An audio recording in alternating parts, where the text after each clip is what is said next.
ఇల్లు లేని వాడికి ఇల్లు ఇవ్వడం, ఆకలితో అలమటిస్తున్న వాడికి అన్నం పెట్టడం, అట్లాగే చదువుకి ఇబ్బంది పడుతున్నటువంటి వాడికి పుస్తకాలు కొనివ్వడం, ఇవన్నీ ఒక ఎత్తు.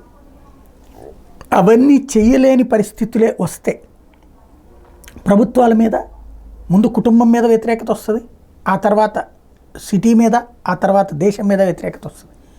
ప్రభుత్వాల మీద ఆ ఇంపాక్ట్ ఉంటుంది. ప్రభుత్వాలు వాటిని ఎలా పరిష్కరించుకోవాలి? తాము అధికారంలో ఉండాలంటే కొత్త భావోద్వేగాన్ని సృష్టించాలి. అదే ఇప్పుడు ప్రస్తుతం అమెరికా, యూరప్ దేశాలు, నాటో దేశాలు చేస్తున్నాయి, చెయ్యబోతున్నాయి.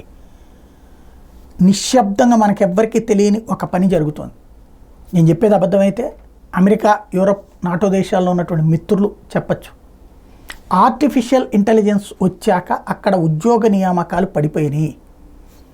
లాస్ట్ ఇయర్ నుంచి చూస్తే 5% కూడా రిక్రూట్మెంట్స్ జరగట్లేదు.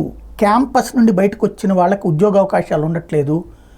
ఇదివరకు భారీ రిక్రూట్మెంట్ నుంచి ఇప్పుడు అతి పరిమితమైన రిక్రూట్మెంట్లు జరుగుతున్నాయి. అది కూడా అసలు జరగట్లేదు చాలా చోట్లయితే. ఇది నిజమో కాదో మిత్రులు చెప్పచ్చు. ఎన్ఆర్ఐలు కొత్త ఉద్యోగ అవకాశాలు లేకపోవడం కాదు, ఉన్న ఉద్యోగ అవకాశాలు కూడా కోల్పోతూ ఉన్నారు ఆర్టిఫిషియల్ ఇంటెలిజెన్స్ వల్ల. దీంతో ఏమైపోతుంది? అన్రెస్ట్ వస్తుంది. ఈ అన్రెస్ట్ని డైవర్ట్ చేయాలంటే ఎత్తుగడ యుద్ధాలు. అదే ప్రస్తుతం రష్యా ఉక్రెయిన్ యుద్ధాన్ని పీక్ స్టేజ్కి తీసుకెళ్ళడం, ఇజ్రాయెల్ ఇరాన్ యుద్ధాన్ని పీక్ స్టేజ్కి తీసుకెళ్ళడమే కాదు, సరికొత్త యుద్ధాలు కూడా తెర మీదకి వచ్చేటటువంటి అంశం ఉంటుంది. ఎందుకంటే ఆర్టిఫిషియల్ ఇంటెలిజెన్స్ని డిస్ట్రాయ్ చేయాలి, ఆర్టిఫిషియల్ ఇంటెలిజెన్స్ని నిషేధించాలి. అలా నిషేధించడానికి దేశాధినేతలు సిద్ధంగా లేరు.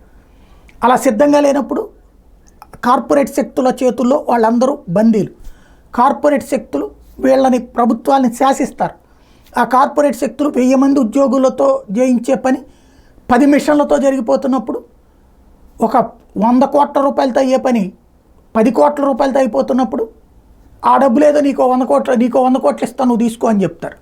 వీళ్ళు ఏం చేయలేని పరిస్థితి. అలా కాదంటే వీళ్ళ ప్రభుత్వాలను వాళ్ళు కోల్చగలుగుతారు. కాబట్టి వీళ్ళందరూ ఇప్పుడు వాళ్ళనేమీ చేయలేక డైవర్షనల్ పాలిటిక్స్ వైపుకి వెళ్ళబోతారు. అదే వార్లకు కారణం కాబోతుంది.